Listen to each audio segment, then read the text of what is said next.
back, ladies and gentlemen. I really appreciate you guys joining me for today's video.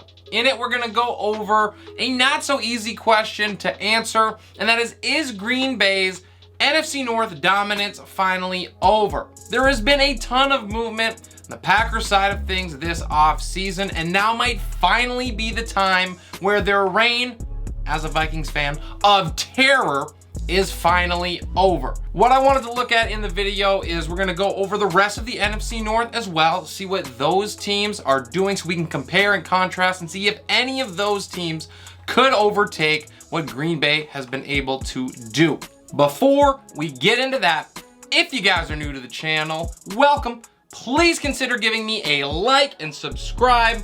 I greatly appreciate all of the support that I get to my current subscribers out there. Thank you, thank you, thank you. I could not do this without you guys. With that done, let's get into this version of Hot Off the Press.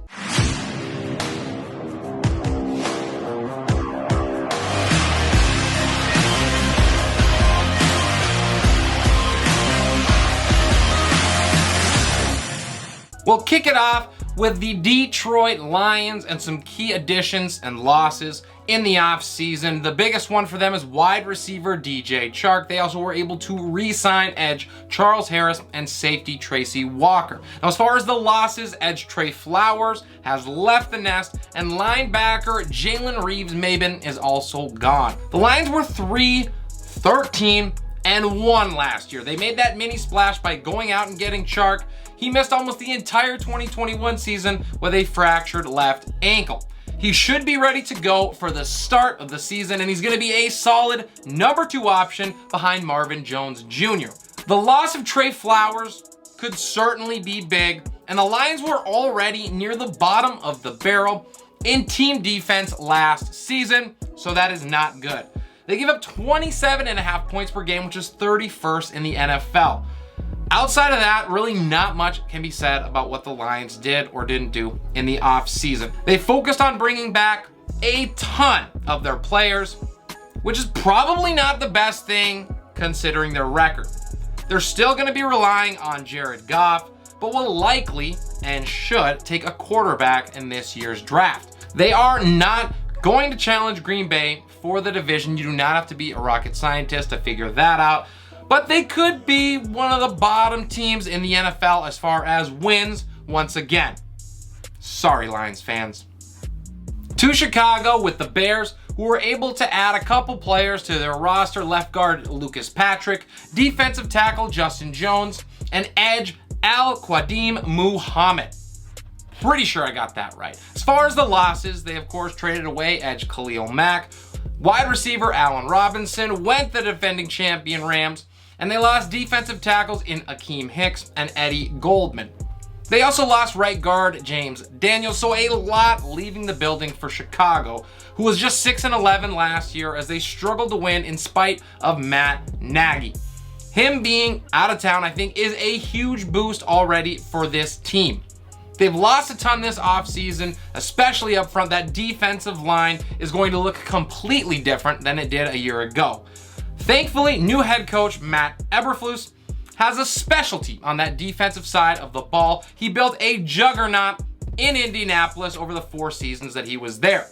He's a big reason that I think the Bears are going to be okay on that defensive side, even with all those losses. It's going to be up to Justin Fields to be able to do the rest.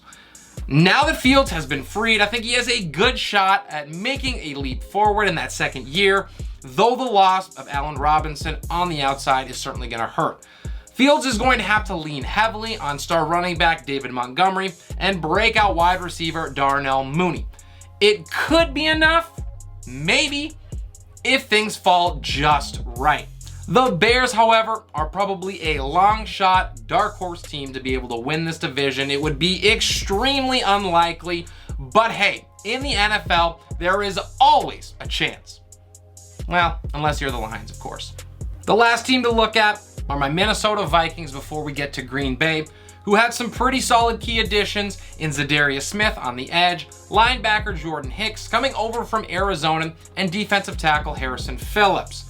Their losses include linebacker Anthony Barr, safety Xavier Woods, and defensive tackle Michael Pierce, as well as center Mason Cole. Minnesota couldn't quite put it together to finish the year. They came up just short of a playoff berth while finishing 8-9 after that pretty poor start. Their additions this year, I think, far outweigh what their losses were, and addition by subtraction is the name of the game when we talk about Coach Mike Zimmer's tyranny finally being complete. The defense was an absolute joke last season, but the return of Danielle Hunter and that signing of Zadarius Smith could do wonders for it, if both are healthy, and that's kind of a big if at this point.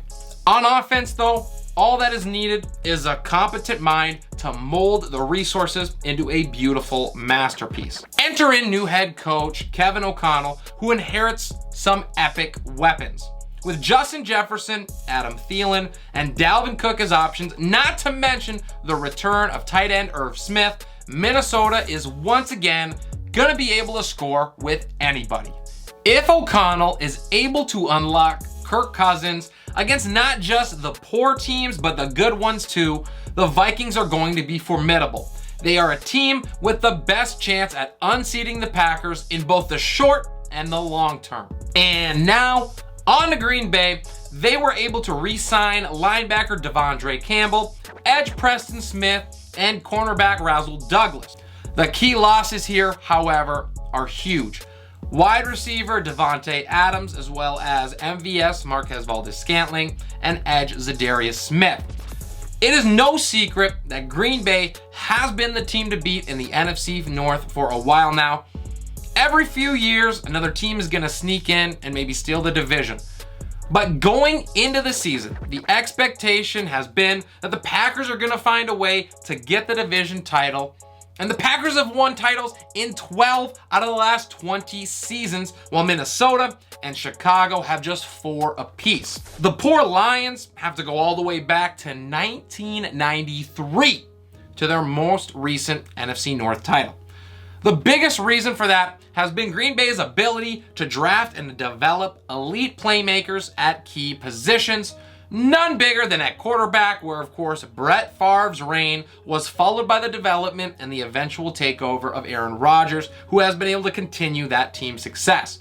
The Packers have done a really good job of being able to keep talented players within their system at home, with a few exceptions. Things may have started to shift, however, when the front office in Green Bay made the decision to begin looking to the future at the sport's most vital position. Brian Gutekunst made the decision to move up 4 spots in the 2020 NFL Draft from 30 to 26, swapping picks with Miami. They also sent over a 4th rounder to draft quarterback Jordan Love. The fallout was felt around the league, and Aaron Rodgers was certainly not happy about it, and you can't really blame him. Ever since, there has been a rift in the organization and speculation about Rodgers' career in Green Bay. It culminated last year with speculation about, is Rodgers even going to suit up? And that was prior to the season. Now that subsided when he finally did. Everything went smoothly until the Packers came up short of the ultimate goal after an excellent regular season for the 3rd consecutive year. Fast forward to now, Aaron Rodgers is a very handsomely paid man, but not only did his all-world partner in crime take his services to Vegas in the offseason, but the Packers also lost Marquez Valdes-Scantling and Equanimeous St. Brown in free agency. Rodgers is now left without an elite counterpart in the wide receiver room, and it is not an understatement to say that the cupboards in Green Bay are pretty bare.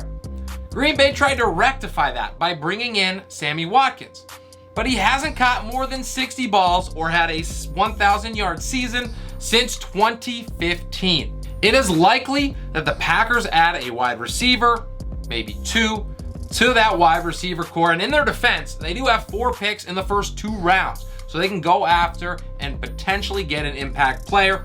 But what impact exactly remains to be seen with those players drafted. Now, Green Bay let right tackle Billy Turner and Lucas Patrick, the guard, walk in free agency. Both of these stalwarts on the offensive line were there for the past 3 and 5 seasons, respectively. They also lost stud edge rusher Zadarius Smith. Thank you for Minnesota, by the way. We appreciate it. And this is the cost of doing business with a $50 million quarterback. The question now becomes, what can Rodgers do with less around him? Now, I don't want to get too cynical here, even being the Vikings fan that I am, because it's certainly not all doom and gloom in Packerland. And of course, that all starts with Rodgers, who has dominated over the last 2 seasons. His efficiency has been otherworldly. The ability to pick apart defenses basically at will has helped carry the Packers, and his play on the field signals that he's still in the prime of his career. With his new deal, he is not going anywhere. The defense for the Pack should still be really good, especially with Jair Alexander coming back and fully healthy. They missed him last season, but not really as much as you would think. In his absence, the Packers still were able to finish 10th overall in scoring defense. They allowed just over 21 points a game. Now, that was primarily due to the talents of Kenny Clark, Adrian Amos, Devondre Campbell, and Darnell Savage. I do not expect a step back on the defensive side of the ball for Green Bay in 2022. The Packers also have one of the best 1-2 running back combinations in the NFL in Aaron Jones and A.J. Dillon. I expect them to lean even more heavily on them than they did in 2021, where they saw great success. Jones did struggle with injuries at the tail end of last season, but he is an elite playmaker with the ball in his hands. He can take a screen the distance at any time. A.J. Dillon filled in admirably in his absence. He did not miss a beat when he had to take over that bell cow role after being fairly heavily utilized as a number 2 prior to Jones's injury. Between the two, Green Bay's rushing offense is likely to be borderline dominant in 2022. And most likely, it will need to be, because unless something happens in the wide receiver room, I do not see many positives for this passing attack. Aaron Rodgers is incredible, but at the end of the day, he's still just a man. He's gonna need help, and the guy to step up to do that cannot possibly be in the building already. Allen Lazard has flashed in short samples, but Amari Rodgers had just 166 yards as a rookie out of Clemson last season. Now, a huge part of the issue with Rodgers has been his lack of trust in his receivers. It is well documented and was glaringly evident in last year's playoff loss to the 49ers. It's almost as if Rodgers refused to look at anybody else other than Davante Adams. He is not going to have that luxury this season. Rodgers is an excellent quarterback. There is a reason that he's won 2 straight league MVPs and now has won the award 4 times. He is going to be in the Hall of Fame. But if Rodgers is now forced into building that trust out of necessity, there could certainly be roadblocks there. It is my belief that his leadership is subpar, and his teammates are likely flat out done with his persona. They play for him because he's an incredible talent and he wins games. But what if that unravels? This is the first year in his career as a starter that I've personally felt that this is a distinct possibility. It's also the reason that I think the Packers are vulnerable this upcoming season and beyond to be overtaken in the division. If defenses focus on stopping the run game, and really, why wouldn't they? And Rodgers has no targets open to throw the ball to, which is very possible. How long is it going to be before we see another temper tantrum from him? Or 5? They aren't exactly a rare commodity at this point. And that was with Davante Adams pulling coverage and dominating defensive backs. His loss, I think, is going to be detrimental, and it could be the lit match that blows this entire team up. Without that safety net, this offense could struggle significantly, especially early on as they're trying to get things to click. Rodgers' ability to lead men is going to be tested more this year than it has ever been, and he won't have the backup that he has had in years past.